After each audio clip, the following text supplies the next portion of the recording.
शुभ वर्तमान।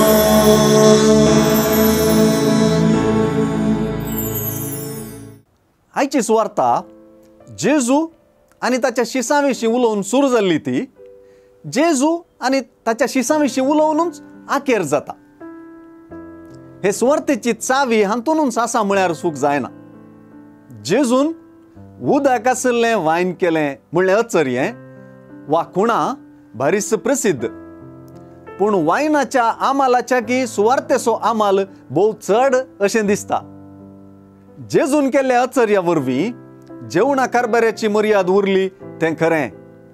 काजारा माटवांत उनो पडुल्लो वायन मरयेचे विनतीन लागून भरती जालो तेंय खरें, पूण आनी कितेंगी बारीस गरजेचें उणें आसल्लें भरती जालें। उदक आसल्लें वायन जाल्लो तो उंची वायन आसलो। वोवळे म्हणटात तुवें मात्र उंची वायन येदोळी भितरच दवरलाय, पूण सुवार्थेकारांनी तो उंची वायन सुवार्थेच्या निमाण्या उतरांक राखून दवरलो।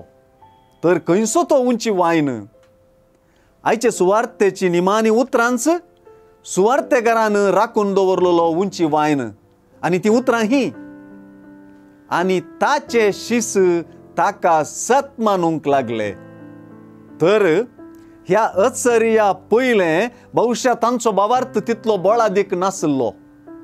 जेजून हें अचर्यें काजाराच्या घरच्यां खातीर केलेंगी वा आपल्या शिसां खातीर केलेंगी म्हूण सांगूंक म्हाका कश्ट मारतात।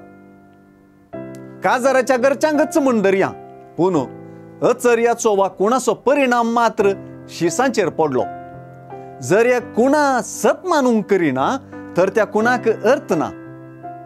वायनाच्या उंचीपणाच्या की भावार्थाचें वा शिसांनी सतमानच्याचें उंचीपण भोव मोलादीक। शिसांचो भावार्थ भरती जालो म्हणलें वायन उणो आसुल्लो भरती जाल्ल्याची की वर्ती कुणा। कानाशेरांतल्या लग्नांतली कुणा दिसता वायनांत अशें जावयेत, पूण ताच्यागी चड कर्ण शिसांनी सतमानल्ल्यांत।